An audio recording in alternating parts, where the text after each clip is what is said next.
स्वाध्यायाणं नमो लोये सव्वसाहूनम् ऐसो पंचन मुक्कारो सर्वपावपणासनो मंगलाणं च सव्वेसिं परमं भवै मंगलम् जय जगजीव जोणी बियाणो जगगुरु जगानंदो जगणाहो जगबंधु जय जगप्रिया महोभयवम् जय सुयाणं पभवो तिथयराणं अपच्छिमो जय जय गुरुलोगाणं जय महप्पा महावीरो ओकारं बिन्दुसंयुक्तं नित्यं ध्यायन्ति योगिनः कामदं मोक्षदं चैव ओंकाराय नमो नमः अज्ञानतिमिरान्धानां ज्ञानाञ्जनशलाकया नेत्रमुन्मीलितं येन तस्मै श्रीगुरवे नमः अचिन्त्यचिन्तामणिकल्पशाखिने विशुद्धसद्ब्रह्मसमाधिशालिने दयार्णवायार्थितदायिने सतां नमो नमः श्रीगुरुदेवसूरये नमो नमः श्रीगुरुदेवसूरये नमो नमः श्रीगुरुदेवसूरये।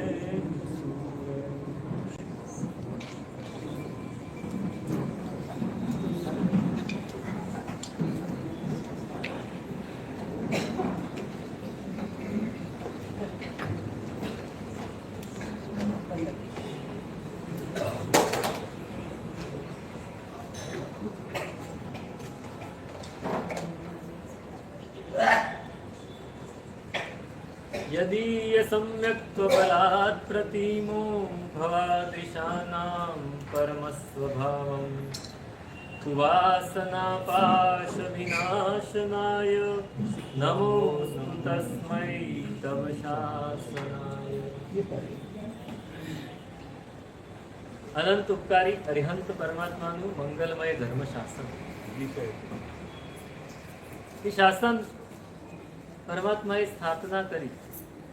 શાસન પરમાત્માએ આપણા માટે સ્થાપના પોતાનું ગૌણ કરીને સ્થાપના। પરમાત્માએ ધાર્યું હતું નંદન ઋષિના ભવમાં જ મોક્ષે જતા રહ્યા, પણ છતાંય સવી જીવ કરું શાસન। એ ભાવના કે બધા જ જીવો બીજાને દુઃખી જોઈ ન શકે એવી જે કરુણા છે, દીન ક્રૂર ને ધર્મ વિહોણા દેખી દિલમાં। કોઈ ધર્મ નથી કરતો એ જોઈને આપણને અંદરથી આનંદ થાય, દુઃખ થાય, તકલીફ થાય, કે જે થાય એ થાય। પરમાત્માને દુઃખ હતું કે આ જીવ જે અનુકૂળતા મળી છે, જે સંયોગો મળ્યા છે, જે પરિસ્થિતિ મળી છે એમાં એ આગળ વધી શકે એમ છે, પણ એ આગળ કેમ વધતો નથી? એટલે એમણે શાસનની સ્થાપના કરી, આપણને આપી દીધું, ભાઈ તમે લૂંટાવી દીધું। મેં તો વેર્યા છે બીજ છૂટે હાથે, બીજ વેરી દીધા, હવે વાદળ જાણે ને વસુંધરા, હવે વાદળ જાણે। મકરંદ દરેની આ કવિતા છે કે મેં તો બીજ છૂટા હાથે વેરી દીધા, પરમાત્માએ છૂટા હાથે આપણને લૂંટાવી દીધું। હવે આપણે કેટલું વરસીએ છીએ અને આપણી ભૂમિ કેટલી ફળદ્રુપ છે કે કેટલું ઉગે છે અંદર, આપણા માટે બધું જ આપી દીધું। આરાધના માટે બધી જ અનુકૂળતા આપી દીધી, ભાઈ આ કરો, તમે આ ન ફાવે તો આ કરો, આ ન ફાવે તો આ કરો।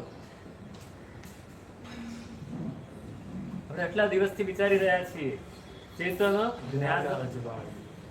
પરમાત્માએ જ્ઞાનની વાત કરી, દર્શનની વાત કરી, ચારિત્રની વાત કરી, ઘણું બધું, એટલું બધું કહી દીધું કે આ કરો તે કરો, તમને જે ફાવે તે કરો, પણ કરો. પણ આપણને થોડું અઘરું લાગે છે, સમય કાઢવો અઘરો હોય છે, આરાધના કરવી અઘરી હોય છે. આરાધના કદાચ સહેલી હોય, વિરાધનાથી બચવું અઘરું હોય છે. આ ચોમાસાનો સમય, પરમાત્માએ જોયું કે આ લોકો છે ને રોજ નથી કરવાના.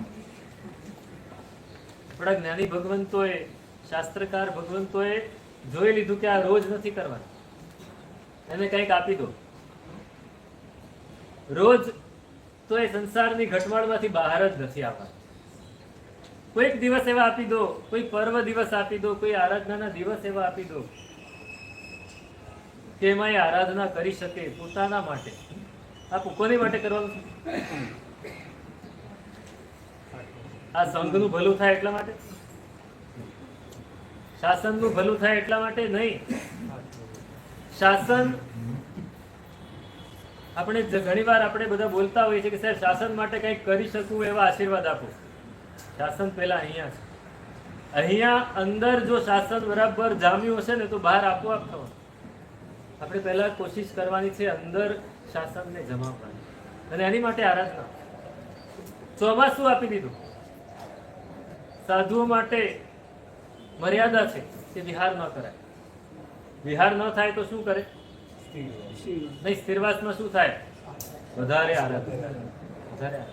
જો વિહારો હોય તો એટલા વિહારની આરાધના થાય, સ્વાધ્યાય ઓછો થાય, ધ્યાન ઓછું થાય. વિહાર સાધુ માટે તો બધું સરખું છે. વિહાર કરે એ પણ ધ્યાન બની જાય. વિહાર પણ ધ્યાન છે સાધુ માટે. વિરિયા સમિતિ નું પાલન કરતા જો વિહાર કરે તો એ પણ ધ્યાન બની જાય. વિરિયા સમિતિ એટલે શું? આપણે શું સમજ્યા છીએ કે 3.5 હાથ જેટલું જોઈને ચાલવું. આપણે ફક્ત એક જ પકડી લીધો એંગલ, 4-5 એંગલ, ઘણા એંગલ.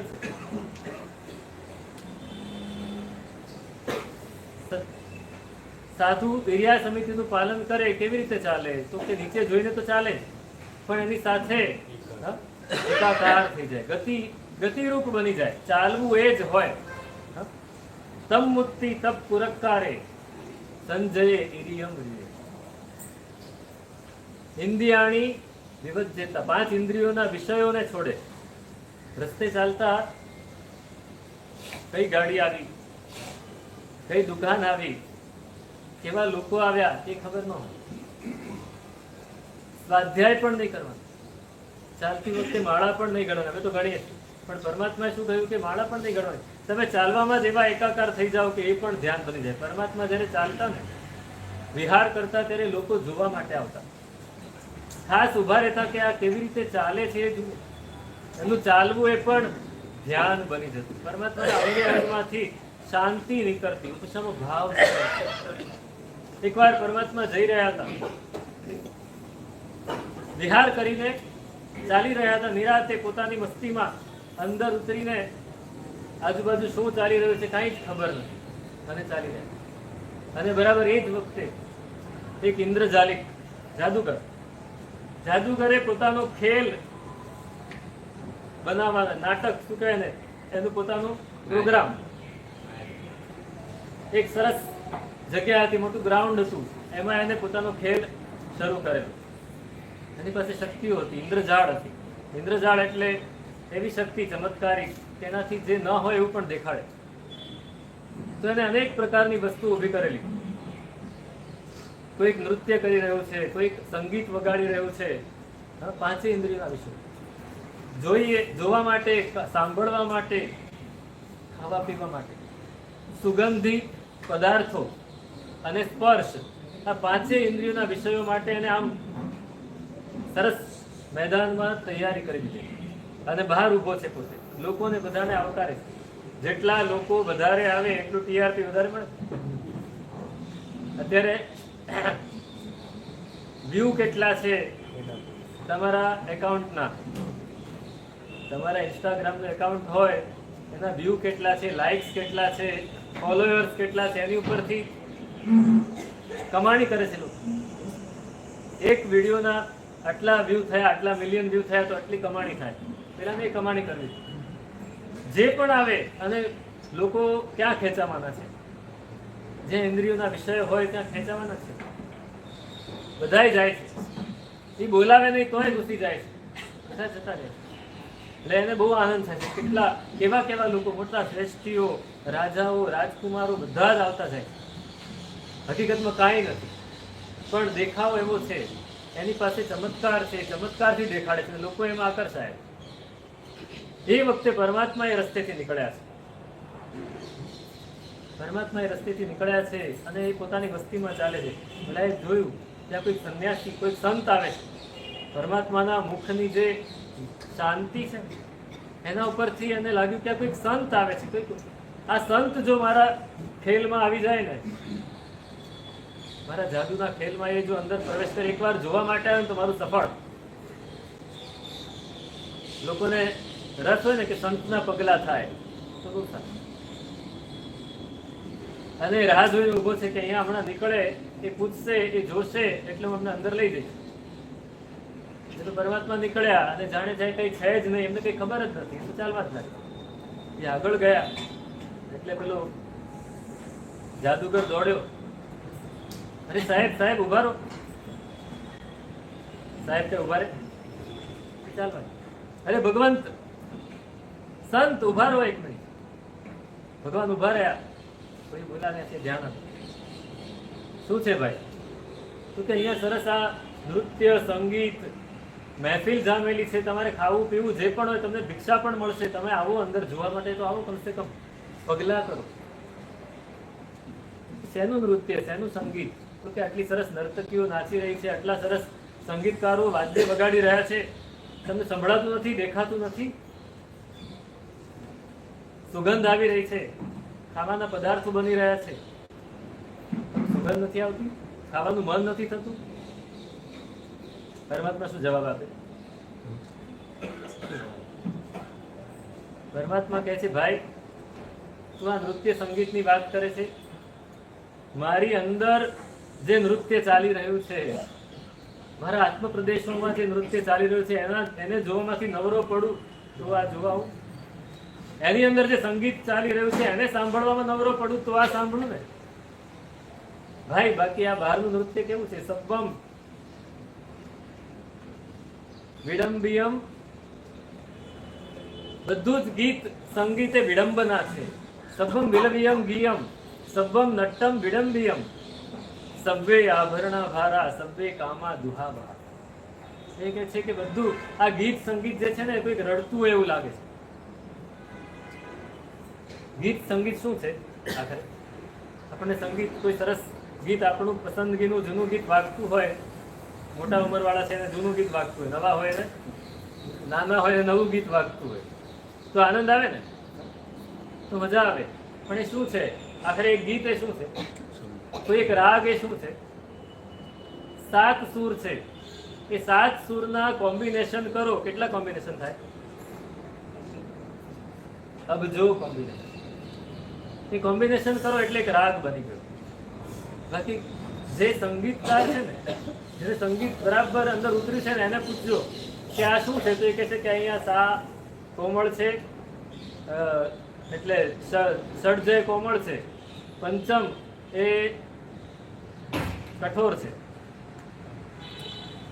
આ મધ્યમ છે, આ તે છે, પેલું છે, આવશે.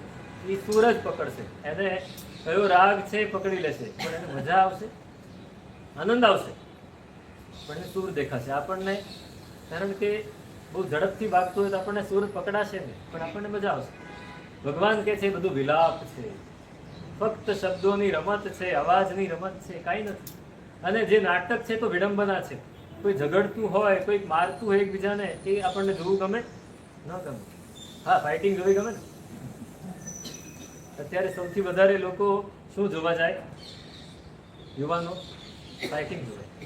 જ્યાં બોક્સિંગ ચાલતું હોય એમાં મજા આવે, ઉત્તેજના આવે, કંઈ પણ વિડંબના. સભ્ય આભરણા ભાર, આ બધું જે દેખાય છે ને, સરસ વસ્ત્રો ને સરસ અલંકારો, એ બધા તો ભાર છે. અને આ પાંચે ઇન્દ્રિયના વિષયો દુઃખને આપવા વાળા છે. ભાઈ મને એમાં કઈ રસ નથી, મારી અંદર જે છે ને એમાં જ હું લીન થયો. પેલો ઇન્દ્રજાલિક આમ આભો બની ગયો કે આ તો એ પરમાત્માએ આપણને, અમને વિહાર પણ ધ્યાન કરવા માટે આપ્યો.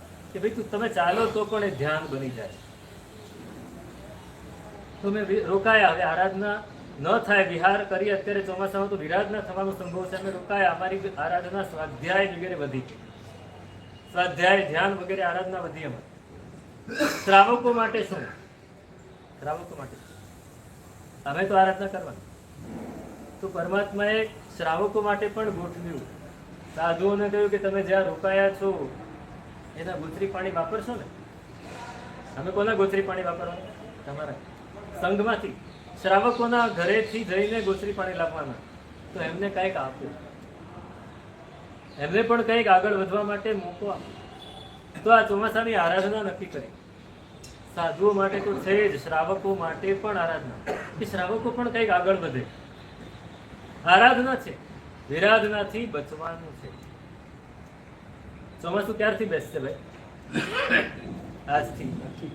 તો આ તિથિ પ્રમાણે ચોમાસું તો ક્યારનું બેસે? ચોમાસું તો આર્દ્રા બેઠા એની પહેલા 16-17 જૂનથી જ વરસાદ શરૂ થઈ ગયો. એની પહેલા તો એમ તો મે મહિનામાં શરૂ થઈ ગયું હતું, પણ એ પ્રી મોન્સૂન હતો. ચોમાસાનો વરસાદ 16-17 જૂનથી આપણે ત્યાં શરૂ થઈ ગયો. પણ આપણે માટે તો આજે જ ચોમાસું. ચોમાસી ચૌદસ, ભલે આજે ચોમાસું, પણ આજથી ચોમાસું કેટલા દિવસ? 4 મહિના, 120 દિવસ. અમારે માટે, તમારે માટે. આપણે ત્યાં મારી દીક્ષા થઈ ને ત્યારે 4 મહિનાના ચોમાસા હતા. એટલે આરાધના માટે, આરાધના માટે પણ 4 મહિના. લોકો 4 મહિના પ્રતિક્રમણ કરવા આવતા. મારું દીક્ષાનું બીજું ચોમાસું મહુવા થયું તો 4 મહિના લોકો અમારો ઉપાશ્રય ભરેલો રહેતો. પ્રતિક્રમણ, વ્યાખ્યાન, આરાધના બધું જ. જે દિવસથી પાલિતાણામાં ચોમાસા શરૂ થયા સંવત્સરી સુધીના, ત્યારથી આપણે પણ બદલી નાખ્યું. અહીંયા પણ શ્રાવકોએ 1.5 મહિનાના ચોમાસા કર્યા. સાહેબ 50 દિવસ તો હવે બધું બંધ. પછી તો માંડ છૂટ્યા. 50 દિવસ કઈ વાંધો. 50 દિવસ પણ કરવું બહુ જ જરૂરી છે. ચોમાસાના દિવસો છે, વિરાધનાથી બચવું છે. હરવું ફરવું, મોજ મજા બધું છેલ્લા રવિવાર સુધી બધાએ કરી લીધું. ઘણા યાત્રા પણ કરી આવ્યા કે હવે ચોમાસામાં યાત્રા પણ નહીં થાય. એ પણ સારી વાત છે કે ચોમાસામાં હવે યાત્રા નહીં થાય તો અષાઢ મહિનામાં 14 પહેલા એક યાત્રા કરી દીધી. ખૂબ સરસ વાત. પણ હવે 4 મહિના અથવા 1.5 મહિનો જે પણ કરે એમાં પણ યાત્રા તો કરવાની છે. પણ કઈ યાત્રા? અંતર યાત્રા. બહાર યાત્રા ઘણી કરી લીધી, હરવું ફરવું ઘણું કરી લીધું. હવે 1.5 મહિનો આપણી પાસે છે, ખૂબ આરાધના માટેનો છે. એક તક મળી છે, એક પરિસ્થિતિ અનુકૂળ સંયોગો મળ્યા છે આરાધના કરવાની અને વિરાધનાથી બચવાનું. ઘણા શ્રાવકો આજે ઘણા નિયમો લેશે. ઘણા શ્રાવકો મારી પાસે આવીને નિયમ લઈ પણ ગયા છે. આખું લિસ્ટ લઈને આવેલા અને સાહેબ આની પર સાઇન કરી દો, અમારે આ બધા નિયમો પાળવા છે, અમને પડાવો. ઘણા આજે નક્કી કરશે, નિયમો લેશે કે રાત્રિ ભોજન નહીં કરવું, 1.5 મહિનો કમસે કમ બહારનું નહીં ખાવું, અભક્ષ્ય નહીં ખાવું, લીલોતરી નહીં વાપરવી. ઘણા બધા નિયમો લેશે. આ બધા જ નિયમો બહુ સરસ. કોઈક 2 બેસણા કરશે, કોઈક એકાસના કરશે, કોઈક આયંબિલ કરશે, કોઈક આજથી તપ શરૂ થાય છે તપ પણ કરશે, બધું જ. પણ આ બધું હજી બાહ્ય છે. આંતરિક વાત આપણે વિચારવી છે કે 1.5 મહિનો આરાધના કરવી એટલે શું? આપણી પાસે 1.5 મહિનો હોય તો 1.5 મહિનામાં આપણે શું કરી શકીએ? ઘણું બધું કરી. આ 1.5 મહિનો શા માટે સતત આરાધના કરવાની? તો કે પ્રેક્ટિસ થાય, પાછળ પણ તમને એ આરાધના કરવાનું મન થાય. એવું નહીં વિચારતા કે હા હવે આ ચોમાસું આવી ગયું, 1.5 મહિનો કાંઈ નહીં મળે, 1.5 મહિના પછી જે કરવું એ કરશું, અત્યારે 1.5 મહિનો શાંતિ રાખો. આપણે રાહ જોઈશું સંવત્સરી થાય એની, ભાદરવા સુદ પાંચમ આવે એની રાહ જોઈશું?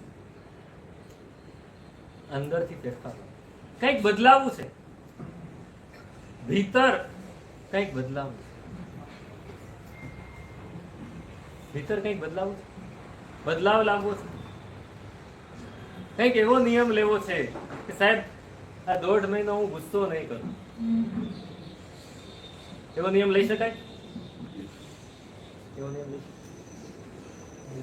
1.5 મહિનો હું જૂઠું નહીં બોલું. ચાલો ગુસ્સો તો કરવો પડે કદાચ, પણ જૂઠું નહીં બોલું. પ્રેક્ટિસ છે. જો 1.5 મહિનો તમે જૂઠું ના બોલી શકો તો 1.5 વર્ષ પણ ન બોલી શકો અને આખો ભાવ પણ છોડી શકો. આ ગુણો છે, આ ગુણોને અંદર પ્રગટ કરવા છે.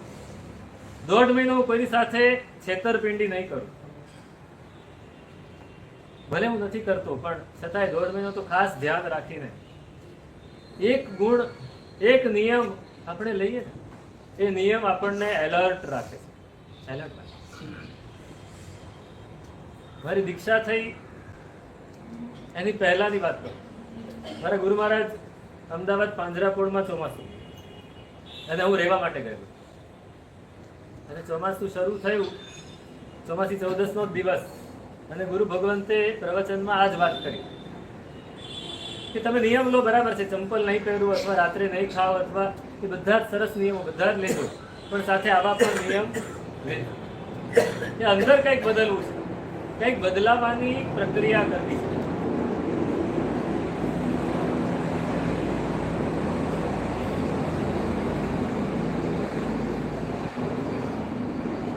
કાલે કહ્યું પશુ ભાવમાં, તિર્યંસના ભાવમાં, નરકના ભાવમાં કે દેવના ભાવમાં બદલાઈ શકવાની કોઈ શક્યતા નથી.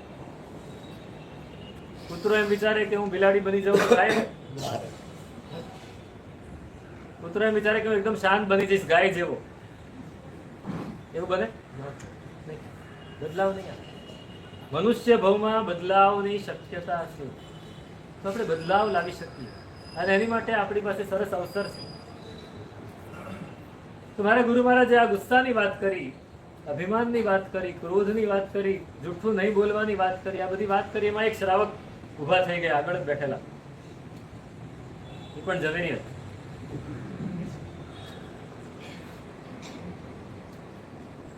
અમદાવાદની એક મોટી મિલ, એના માલિક, અને વ્યાખ્યાન સાંભળવા માટે આવતો. શાહીબાગમાં રહે, ત્યાંથી રોજ ગાડી લઈને વ્યાખ્યાન સાંભળવા. તો ઉભા થઈ ગયા, સાહેબ મને નિયમ આપી દો. પ્રવચન પૂરું થયું. શેનો નિયમ? બિપિનભાઈ નામ. શેનો નિયમ લેવો છે? કે હું 4 મહિના ગુસ્સો નહીં, 4 મહિના ગુસ્સો નહીં કરું. મારા ગુરુ મહારાજ કે તમે પેલા 4 દિવસનું લો, પછી આગળ મહિનાનું લેજો, પછી 4 મહિનાનું લેજો. નહીં સાહેબ, લેવું તો 4 મહિનાનું. પણ તમે મિલના માલિક છો, મારા ગુરુ મહારાજને ઓળખતા, શોર્ટ ટેમ્પર્ડ માણસ. આ ગમે ત્યારે સાહેબ મને મારા ડ્રોબેક્સ, મારી જે તકલીફ છે મને ખબર છે, મારી તકલીફ મને ખબર છે, પણ મારે આ વખતે આ મને બહુ ફીલ કરી ગયું છે, અંદર અડી ગયું છે કે મારે ગુસ્સો નથી જ કરવો. મને બાધા તમે પાડી શકશો? પૂછવું પડે. હા સાહેબ પાડી શકીશ. હા, કોઈ આવીને કહે કે સાહેબ 4 મહિના હું રાત્રે નહીં ખાવ તો હું એમને બાધા આપી દઉં, પણ ગુસ્સો નહીં કરું તો પૂછવું. મારે ગુરુ મહારાજે એમને આપી દીધો નિયમ. સવારે 9 થી 10 પ્રવચન હોય, 9 માં 5 ઓછી બિપિનભાઈ હાજર, આગળ આવીને બેઠા.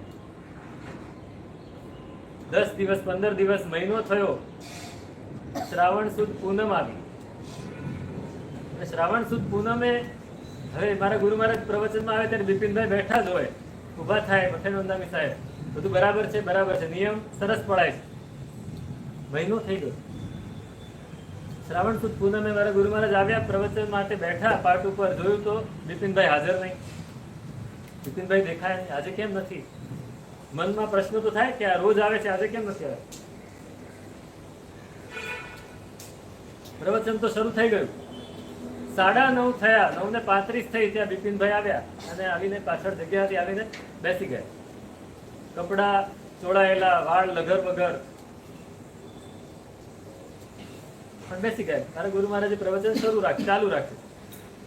પ્રવચન પૂરું થયું પછી બધા ગયા. પછી બિપિનભાઈને મારા ગુરુમાને મળવા આવ્યા. કેમ ભાઈ આજે મોડા? તો ત્યારે સાહેબ આજે કસોટી થઈ ગઈ, આજે પરીક્ષા થઈ ગઈ. શું પરીક્ષા? સાહેબ પરીક્ષા તો કહું, પણ હું પાસ થઈ ગયો એ મોટી વાત છે. શું પરીક્ષા? તો કે સાહેબ ગાડી લઈને આવતો હતો, ઘી કાંટાના રોડ ઉપરથી ગાડી મારી ચાલતી હતી. અત્યારે ટ્રાફિક બહુ ના હોય, એમાં એક રિક્ષા આવી. હવે રિક્ષા એ પાછળથી આવીને મને ભટકાડી દીધી. આગળ બીજી ગાડીઓ ચાલતી હતી એટલે હું ધીમો ચાલતો હતો. પેલા એ જોરથી ફટકાડી દીધું અને પછી ઉતરીને આવ્યો અને એને ગાળાગાળી શરૂ કરી. હે બહાર નીકળ, તારી પાસે બહુ પૈસો હોય તો મારી પર રોબ જાણે છે, આવી રીતે હોય, આમ હોય, તેમ હોય, જોઈ લીધા તને, હું જોઈ લઈશ એમ. હું બહાર નીકળ્યો. ભૂલ એની હતી, એને પાછળથી ભટકાડ્યું. પણ મને નિયમ યાદ હતો એટલે મારે ગુસ્સો નતો કર્યો. મેં કીધું ભાઈ રિક્ષાની દુકાન, માફી માંગુ છું, તને જે તકલીફ થઈ હોય એની હકીકતમાં મારી ગાડીમાં ગોગો પડ્યો હતો, એને રિક્ષાને બહુ વાંધો નહોતો.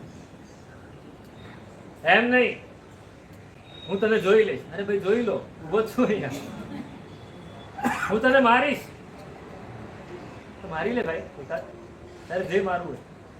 પોલીસ સ્ટેશન જોવે તો આવવા તૈયાર છું. ગુસ્સો નહીં કર, તું ઝઘડો નહીં કર. તમારી પાસે પૈસા છે એટલે શું સમજો છો તમે? મારું કોલર પકડ્યો, મારા વાળ પકડ્યા, મેં સહેજ પણ પ્રતિકાર ન કર્યો. લોકો બધા ભેગા થઈ ગયા, લોકો એને સમજાવવા માંડ્યા તો વધારે ઝઘડો કરે કે તમે પૈસા વાળાનો જ પક્ષ લો છો, અમારા ગરીબનું કોઈ જોતું નથી, આમ છે તેમ. બહુ એને સમજાવે, ભાઈ મારે મોડું થાય છે, પ્રવચન સાંભળવું છે, હું ધર્મ માટે નીકળ્યો છું, તારે જે જોઈતું હોય, પૈસા જોઈતા હોય તો પૈસા આપું. હા, પૈસાની ગરમી દેખાડો છો, એને તો ગુસ્સો ઝઘડો જ કરો. અડધો કલાક થયો એટલે મારી ધીરજ તૂટી. મેં કીધું ભાઈ હવે જવા દે મને, તારે જે કરવું એ કર, તને જે કરવું મને મારવું હોય તો મારી લે. નહીં, મારે તમારી ગાડીને મારવું છે, મારી લે. ગાડીને એક જોરથી ધબ્બો માર્યો કે હવે જાઓ. કે હું આવી ગયો એટલે થોડું મોડું થયું. પણ સાહેબ જો મેં ધાર્યું હોત તો એને પોલીસને ફોન કરીને પોલીસમાં એને લખાવી દે કે કાંઈ પણ કરી શક્યો હોત અને લોકો મારા પક્ષે હતા, એને બે મારી હોત તો પતી જાય. પણ સાહેબ આજે હું પાડી શક્યો અને ભાઈએ 4 મહિના આ નિયમ પાડ્યો. અને પછી 4 મહિના નિયમ પાડે તો શું થાય? છોડી દે, સ્વભાવ બદલાય, અંદર કંઈક ફેરફાર, અંદર ફેરફાર. પછી તો જ્યારે પણ મળે ત્યારે કે સાહેબ નિયમ પડાય છે, નિયમ પડાય. આ નજરે જોયેલું, મારી દીક્ષા પછી પણ મેં એમને જોયેલા, વારંવાર મળેલા. નજરે જોયેલી વ્યક્તિની વાત કરું છું. આજે ચોમાસું બેસે છે, આપણે કંઈક બદલાવવું છે. ઘણું છે આપણી પાસે, બહારથી આપણે ઘણું બદલી શકીએ છીએ, અંદરથી બદલવું, અંદરથી બદલવું છે. ક્ષમા, મૃદુતા, સરળતા, સંતોષ, સત્ય, તપ ને ત્યાગ તો છે જ. સંતોષ, સરળતા, આવા ગુણો ક્યાંક આપણી અંદર આપણને ફીલ થાય ખરા? આપણા દોષો દેખાય, આપણા ગુણો ફીલ થાય, આપણો દંભ થોડો ઓછો થાય. ઘણી વાર આપણે ધર્મ કરવાનો પણ દેખાડો કરતા હોય, એ ઓછું કરવું. આ આરાધનાના દિવસો છે. આપણી ભૂમિકા, આ આરાધના કરતા કરતા આપણે થાકી જઈશું, થાકી જઈશું. આનંદ ગંજી મહારાજે બહુ સરસ વાત કરી કે પરમાત્માની સેવા એટલે કે આરાધના, આપણે જે કરી રહ્યા છીએ શું છે? પરમાત્માની સેવા છે. પરમાત્મા, આ એક આરાધના કરવી એટલે પરમાત્માની આજ્ઞાનું પાલન કરવું, એટલે કે પરમાત્માની સેવા કરવી. સંભવ દેવતે ધુર સેવો સવે, લહી પ્રભુ સેવન ભેદ, સેવન કારણ પહેલી ભૂમિકા રે, અભય અદ્વેષ અખેદ. પરમાત્માની સેવા કરવી છે તો પહેલી ભૂમિકામાં 3 ગુણોને આપણે આપણી અંદર પ્રગટાવવા. 3 જ ગુણો. પહેલી ભૂમિકા એવી રીતે થશે.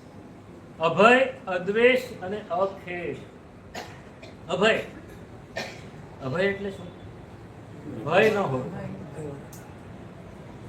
ભય એટલે અહીંયા એને જુદો અર્થ કર્યો. ભય ચંચળતા હો જે પરિણામ નહીં રહે. ભય એટલે પરિણામની ચંચળતા. હું આ કરું કે આ કરું, આ કરું તો બરાબર થશે, હું એકાસનું કરું કે એમ્બિલ કરું.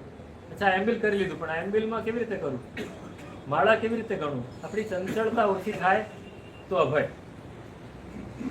અને બીજી વાત અદ્વેષ.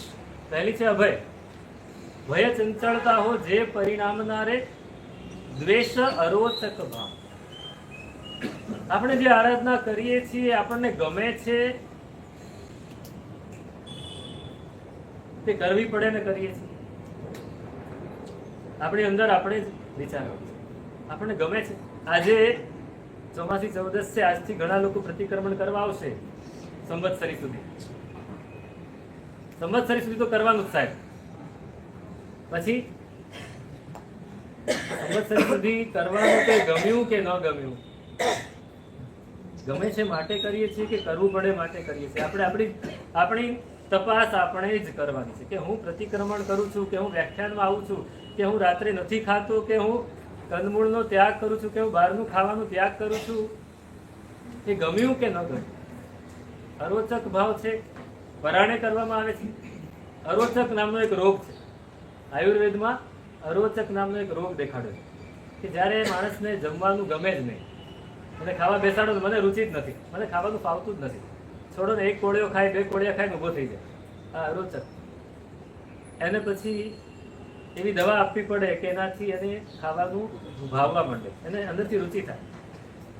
આરાધના કરવાની રુચિ થાય છે કે આપણે પરાણે કરતા હોઈએ છીએ, આપણે નથી. અને ત્રીજી વાત બહુ સરસ છે, કદાચ રુચિ પણ થાય, કદાચ આપણે ચંચળ પણ ન હોઈએ, આપણે સ્થિર છે કે આ કરવું છે એટલે કરવું છે. પણ ત્રીજી વાત બહુ સરસ છે કે કરીને પછી થાકી જઈએ છીએ. આજે ચોમાસી ચૌદસનું પ્રતિક્રમણ છે, ઘણા બધા ભાવિકો આવશે. પ્રતિક્રમણ ના આજે 2.5 કલાક જેવું થશે, બરાબર? તો એ 2.5 કલાક પૂરા થાય ત્યારે મજા આવે કે વચ્ચે મજા આવે? મને કોઈ પૂછે ને કે પ્રતિક્રમણની શ્રેષ્ઠ ક્ષણ કઈ, તો છેલ્લે બોલો જીન શાસન દેવ. શ્રેષ્ઠ ક્ષણ કે હાશ હવે ભાગો અહીં ગરમીમાંથી છૂટ્યા. ગરમીનો અનુભવ થાય પ્રતિક્રમણમાં તો સમજવું કે પ્રતિક્રમણ નથી કરી રહ્યા, આપણે ઘરમાં જ બેઠા. પ્રતિક્રમણ કરતા ગરમી નહીં, કાંઈ અનુભવ ન થાય. જો આપણું ધ્યાન ક્રિયામાં હોય, સૂત્રોમાં હોય, એનો અર્થ આવડતો હોય તો એમાં હોય. જો આપણે એકાગ્ર થઈને કરીએ ને પ્રતિક્રમણ, એકાગ્ર થઈને પ્રતિક્રમણ કરવાથી તાવ ઉતરી જાય. મારો અનુભવ છે. માથાનો દુખાવો હોય ઉતરી જાય. અમે બિહારમાં હતા એક દિવસ અને મને તાવ આવ્યો, એટલે સાંજનો સમય અને તાવ એકદમ ચડ્યો. એટલે બધા કહે કે તમે સંથારી જાઓ, તમને પ્રતિક્રમણ પછી કરાવી દઈશું. મેં કીધું ના, હું પ્રતિક્રમણ અહીંયા જ કરીશ, સાથે જ કરીશ, માંડલીમાં જ કરીશ, બધાની સાથે જ કરીશ. મેં થોડી જીદ કરી, એટલે કે ચાલો કરો. પછી મેં કીધું ભણાવીશ પણ હું, એટલે તમને તાવ છે તમે કેમ ભણાવશો? મેં કીધું હું જ ભણાવીશ. અને મેં ભણાવવાનું શરૂ કર્યું. મને નાનપણમાં જ કોઈએ કહેલું કે તમે જો વ્યવસ્થિત રીતે પ્રતિક્રમણ કરો તો તાવ પણ ઉતરી જાય. મેં કીધું આજે અનુભવ કરવો છે. હવે પ્રતિક્રમણ ભણાવવાનું મેં શરૂ કર્યું. 4 થોઈ થઈને પ્રતિક્રમણ થાવ્યું ને ત્યાં સુધીમાં તાવ ઉતરી ગયો. ત્યાં સુધીમાં તાવ ઉતરી ગયો. મેં કીધું આ ટ્રાયલ એન્ડ એરર કરવાથી આપણને ખબર પડી જાય. એક્સપેરિમેન્ટ આપણી પોતાની ઉપર જ કરો. માથાનો દુખાવો ઉતરી જાય. કંઈ પણ જો આપણે પ્રતિક્રમણ કરીએ તો ગરમી શાની લાગે? પ્રતિક્રમણમાં એક સૂત્ર આવે છે, દેવસિક પ્રતિક્રમણમાં 4 વાર બોલાય છે. તમને કદાચ યાદ હોય, 4 વાર બોલાય. એને સ્નાન સૂત્ર કહેવાય.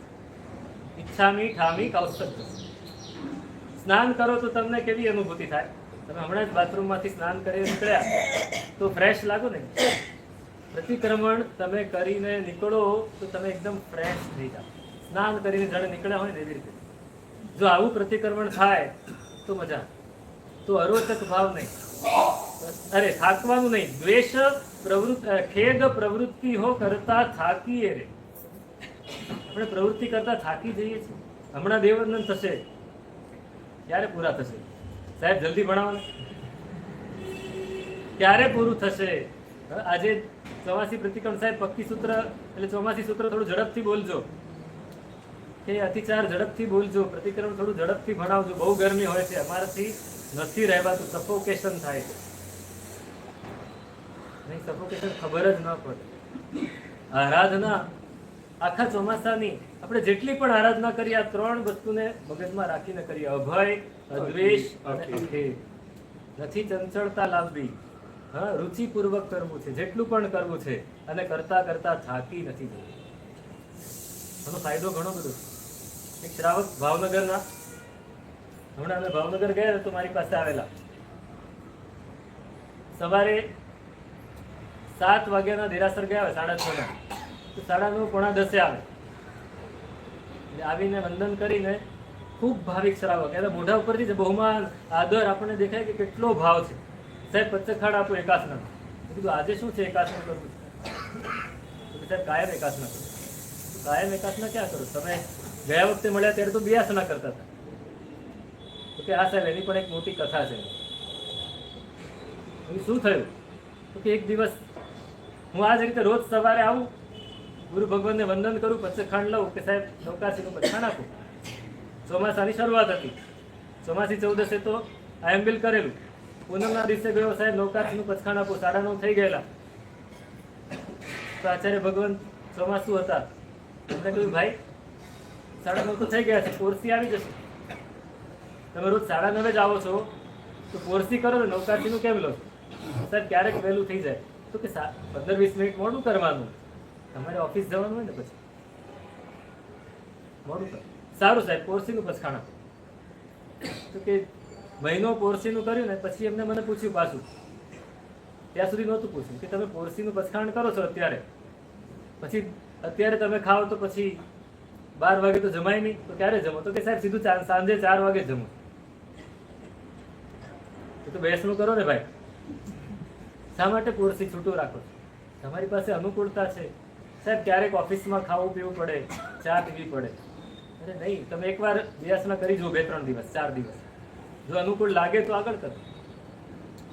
સાહેબ મહિના પછી બિયાસના શરૂ કર્યા કે, અને બિયાસના શરૂ કર્યા તો એને લીધે ઘણી બધી તકલીફો મટી ગઈ. રોજ ઓફિસમાં હોય ને કોઈને કોઈ નાસ્તો મંગાવે તો નાસ્તો કરવાનો હોય, ચા પીવાની હોય, આ હોય તે હોય, બધું બંધ થઈ ગયું. એને લીધે પેટ સારું થઈ ગયું, તબિયત સારી થઈ. બિયાસના ચાલુ રાખે. ચોમાસું પૂરું થયું, ગુરુ ભગવાન પાસે ગયો, સાહેબ આજે નૌકાસી આવે. આખું ચોમાસું બિયાસના કરી લીધા. થાકી ગયા? ના થાક્યો તો નથી, પણ હવે ઘરના બધા ના પાડે છે તો છૂટું રાખો એમ કે. તો તમને શું લાગે છે? ઘરનાની વાત છોડો, બિયાસના સારા લાગે છે તો હમણાં ચાલુ રાખો ને, પછી એવું લાગે છોડજો. ચાલુ રાખ્યા, ચાલુ રાખ્યા તો 2 વર્ષ 3 વર્ષ 5 વર્ષ સુધી બિયાસના કરે. 5 વર્ષે પાછા એક ભગવાન પાસે ચોમાસું આવે ગયા. પૂનમના દિવસે, અષાઢ સુદ પૂનમના દિવસે સાહેબ પચખાણ આપો બિયાસના. બિયાસના તો તમે 5 વર્ષથી કરો, આ વખતે કંઈક વધારો. એમ પણ તમે સવાર ને સાંજ વાપરો છો, એની બદલે તમે જો એકાસનું કરશો ને, એકાસનું કરશો તો તમારે એક જ વાર વાપરી નીકળી જવાનું, પછી સાંજે પાછું નહીં આવવું પડે. ઓફિસનું કામ તમે આરામથી કરી શકશો, પાછા આવ્યું નહીં પડે વહેલું. એ વાત સાચી સાહેબ. કંઈક તો ફાયદો દેખાડવો પડે, તમને ફાયદો લાગે એવો ફાયદો દેખાડો. એટલે એ શ્રાવકે એકાસનાનું પચખાણ લીધું. 1.5 મહિના એકાસના કર્યા, પાછા ગયા સાહેબ હવે બિયાસના. તો કે નહીં, હમણાં ચાલુ રાખો ને 4 મહિના. જુઓ ગુરુ ભગવંત આપણને કેવી રીતે આગળ વધારે, અને શ્રાવક કેવા છે કે જીવી લે. 4 મહિના એકાસના કર્યા, પૂરા થયા 4 મહિના એટલે કહ્યું કે હવે ચાલુ રાખો આગળ, જો થતા હોય તો. અને એમણે ચાલુ રાખ્યા. ગુરુ ભગવંત તો વિહાર કરી ગયા. કે મને મળ્યા ત્યારે 7 વર્ષથી એકાસના ચાલુ. મેં કહ્યું શું ફાયદો છે? તો કે સાહેબ બહુ મોટો ફાયદો. હવે કોઈ વસ્તુ ખાવાનું મન નથી થતું, કોઈ વસ્તુને જોઈને મનમાં ચચરાટ નથી થતો, અને એના કરતાં પણ મન વધારે મક્કમ થઈ ગયું. કે અમારા એક સિનિયર છે કે જે ઓફિસમાં કામ કરે, એના સિનિયર હતા. એ સિનિયર એકવાર પાર્ટી રાખેલી ને બોલાવ્યા, તો કે સાહેબ હું આવીશ પણ મારે કંઈ ખાવા પીવાનું નથી. કેમ? તો કે એકાસ ના કરું. સિનિયર એ જૈન હતા, દિગંબર જૈન. ભાઈ તમે એકાસ ના કરો છો, ક્યારથી કરો? તો કે આટલા વર્ષ થાય. ખરેખર તમે એક નિયમ લો, તમારો નિયમ છે તો ક્યાં મેં નિયમ લઈ લીધો.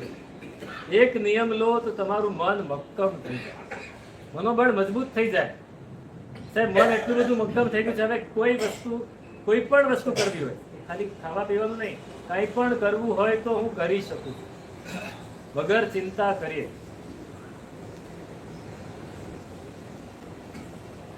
અંદરથી બદલાવવું પડે. અરુચિ ન હોવી જોઈએ, થાકવું ન જોઈએ. 12 વર્ષથી જે માણસે છૂટું નથી ખાધું, થાકી જાય માણસ. આપણી પાસે પણ આ આરાધનાના દિવસો છે, આ 1.5 મહિનો 2 મહિના જે આપણી પ્રેક્ટિસ હોય, પ્રેક્ટિસ કરી લેવી. એકવાર પ્રેક્ટિસ થઈ જાય પછી કાયમ કરી શકાય, છોડી નથી દેવા. આપણે તો 1.5 મહિના પછી છોડવાનું વિચારીએ. આ 1.5 મહિનો બરાબર જોઈ લો ને ભાઈ, પર્યુષણ આવ્યા છે, પૂરું થઈ જાય પછી નિરાશ. અને મેં કહ્યું એમ, બાહ્ય તપ ત્યાગના નિયમો તો કરીશું, પણ અભ્યંતર તપ, ભલે ગુસ્સો છોડવો અલગ વસ્તુ છે, જૂઠું નહીં બોલવું અલગ વસ્તુ છે, થોડું અભ્યંતર તપ પણ કરીશું. થોડો સ્વાધ્યાય નિયમ લેજો કે રોજ 1 પાનું ધાર્મિક વાંચન કરવું. અચ્છા, ધાર્મિક જવા દો, વાંચન કરવું. અત્યારે આપણે વાંચવાનું ભૂલી ગયા. આમાંથી કેટલા વાંચતા હશે રોજ 1 પાનું? 1 જ, 1, 2, 3, 4 આંગળીના રેડા પણ વધી જાય કદાચ. વાંચન, વ્યાખ્યાન સાંભળવું, એની સાથે વાંચન આપણને બહુ જ ઇફેક્ટ કરે. સ્વાધ્યાય આવો નિયમ લેજો. ચોમાસામાં 4 મહિના રોજ 1 પાનું 2 પાના વાંચન કરવું. છાપાના સમાચાર કે એ બધું નહીં, કંઈક મનને તરબતર કરી દે, મનને ફ્રેશ કરી દે એવું વાંચન. ભલે ધાર્મિક ના હોય, સામાજિક પણ હોય, પણ કંઈક આપણી સંવેદના વધારે. સાહિત્ય બહુ જરૂરી છે આપણા જીવન માટે. આપણું સંવેદનાનું સ્તર એટલું બધું કથળી ગયું છે, એની માટે સાહિત્ય પણ જરૂરી છે. તો ચોમાસામાં તમારે પુસ્તક જોઈતા હોય તો મારી પાસે આવજો, હું આપીશ. અહીંયા આટલો મોટો ભંડાર છે, તમને જે કામ લાગે એવું પુસ્તક કઢાવી નાખો. મારી પાસે પણ ભંડાર છે, મારો પોતાનો. તમને જે ગમે એ પુસ્તક હું આપીશ વાંચવા માટે. વાંચજો, કંઈક નિયમ લેજો, સ્વાધ્યાયનો, ધ્યાનનો, તપનો, ત્યાગનો. ક્રોધ નહીં કરવો, જૂઠું નહીં બોલવું, એવા નિયમ લેજો. ચોમાસું આવી રહ્યું છે, આજથી શરૂ થઈ ગયું છે. અત્યારે હું વ્યાખ્યાન અહીંયા જ પૂરું કરું છું, કારણ કે તમારે કાર્યો કરવાના છે, ઘણી જાહેરાતો કરવાની છે. આજે ચોમાસી 14નો દિવસ છે.